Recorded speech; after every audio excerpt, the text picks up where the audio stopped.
On 7 News tonight, 3 dead in a once-in-a-decade storm. Homes washed off their foundations in flash floods. Cyclonic winds whip up wild seas, tearing trees from the ground, damaging dozens of properties and delaying flights. And there's more extreme weather on the way. Welcome to 7 News. This is 7 News at 6 with Samantha Armytage. Good evening. Our news is dominated tonight by the most savage New South Wales storms in a decade, with pictures that are spectacular and frightening, and with stories of bravery and loss in the face of cyclonic winds. Our reporters are live across Sydney in the worst storm zones and checking on the commute home as the weather turns again. We begin in Dungog in the Hunter Valley, where 3 people are dead and 4 homes have been washed away. Families will spend the night in evacuation centres as at least another 20 houses have been damaged. The local river's overflow has become a nightmare surge, swallowing everything in its path. Locals could do little but watch and count the destroyed homes. Let's go live now to Adam Walters at North Narrabeen. Adam, was anyone injured in that wall collapse?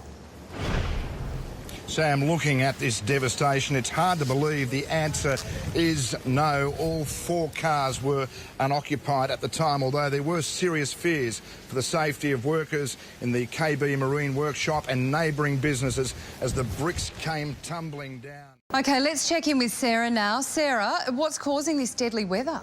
Sam, good evening. All of this wild weather is being caused by an east coast low. It is creating conditions similar to a Category 2 cyclone. Now, it's formed in the most dangerous spot possible, just near Newcastle. And just like a cyclone, the major effects of an east coast low are felt to the south of that system. So the most populated part of Australia, including the Hunter, Central Coast and also Sydney, which has had its coldest April day in 32 years. Exactly. OK, thanks, Angie. Now, if you need urgent help from the State Emergency Service tonight, the number to call is 132 500. The state government has also set up its Public Information and Inquiry Centre. Its number is 1800 227 228 for information about the flood and storm operation. Now, online, go to emergency.newsouthwales.gov.au. Of course, if it is an emergency, just call 000. The rest of the day's news is coming up next on 7 News, including the grisly plot that could see an AC/DC band member jailed, the warning on Sydney property prices from the man who sets our interest rates, the David and Goliath battle for one small piece of history, and we're live with the latest on where these wild storms are headed. That's next.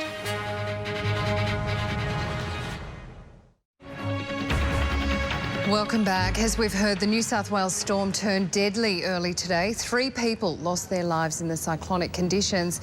Tonight there is more wild weather on the way. Angie Azimus is in the thick of it in North Bondi tonight. Angie, there are some serious warnings about the scale of what we're facing. Yes, Sam. Well, conditions here have been deteriorating right throughout the day, and we are going to see more of that. This system is very slow moving, so we're not going to see the rainfall and the wind gusts peak until later this evening. Let's go to Mark Ferguson now in Gallipoli for our special coverage of this week's Anzac centenary. Fergo. Thank you, Sam. Good evening, everyone. School groups from across Australia have now descended here on Gallipoli shores, almost 100 years since the Anzac landings. They've been given special tickets to attend the commemorations to help ensure the diggers' story is known by future generations. You can tell by these teenagers' faces the Gallipoli tragedy is suddenly very real. That we're forever thankful for. In Gallipoli, Nick McCallum, 7 News. Amazing stories still to come in 7 News at 6. The Aussie soldiers on a mission against terror. The bond formed between 2 nations in peace on the hallowed shores of Gallipoli. I'll speak with an honorary Aussie next. And soon, Sarah's got the forecast on what to expect from the wild weather tonight and tomorrow. That's next. Welcome back. We're at Ari Banu, now known as Anzac Cove, the place where the first rowboats arrived a century ago, filled with Aussie infantry, 36 of them, each packed with soldiers carrying 200 rounds of ammunition, 2 days' rations and a full pack. Thousands of the young men never left. Hundreds are buried in the cemetery here. When you talk Gallipoli and the special bond forged between Australia and Turkey after the carnage of a century ago, there's one man everyone listens to. Turkish historian Kenan Çelik has spent 30 years walking the Gallipoli Peninsula. He's guided everyone from presidents and prime ministers to generals and backpackers. Our modern soldiers are leaving for another war, the battle against the jihadists of Islamic State. They were farewelled at an official ceremony in Brisbane, the Prime Minister telling the troops their work was vital to freedom and security. The Daesh death cult, which now holds sway over so much of eastern Syria and northern Iraq, has been reaching out here to Australia. The troops will be based in Iraq to train local soldiers.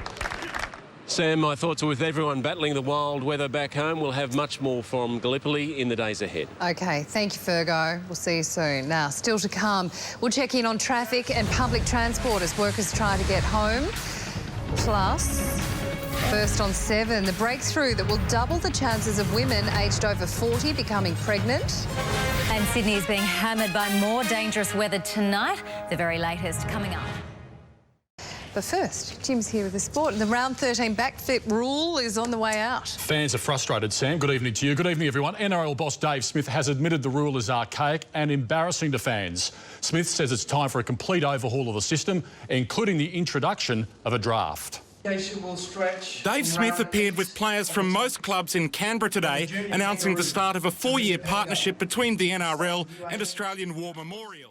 We all loved banjo. We did. The Wanderers match is going ahead in Parramatta tonight despite the big wet. The emergency personnel, a big shout out to you, to do an amazing job. So fingers crossed that we can, the weather will clear up. The players. I don't envy them there. Tough night. Thanks, Jim. The day's finances coming up in 7 News, plus an update on the storm smashing New South Wales. Weather records tumble as Sydney cops a drenching. The full forecast after the break. Finance now, the ASX 200 finished the day 39 points higher. The big banks were mixed. Our dollar is nudging 77 US cents. Now, the latest on the storm described as the worst to hit the state in a decade. 3 people have been killed in flash floods in the Hunter. The torrent in Dungog was so powerful, 4 homes were ripped from their foundations. Winds were as strong as a Category 2 cyclone, tearing trees from the ground and creating waves 12 metres high. There have been 80 flood rescues and emergency services have received 6,000 calls for help. Sarah's with us now. Sarah, when will this weather end? Here's the million-dollar question, Sam. Good evening. A wild, wintry day. Sydney's coldest April day in 32 years. It was also the city's wettest April day in 17 years with 119 millimetres of rain. The wettest suburbs were Wahroonga with 174 millimetres and Hornsby 172. And a lovely sunny weekend. Look at that. I'm very much looking forward to that, Sam. Aren't we all? Roll on the weekend. Thank you, Sarah. And that is 7 News for this extremely wet and windy Tuesday. We will have updates for you throughout the evening. Tomorrow, our early news is at 5 a.m. and I will be back with extended coverage of the storm on a special sunrise from 5:30 until 10 a.m. I'm Samantha Armytage. Thanks for your company. Have a good night.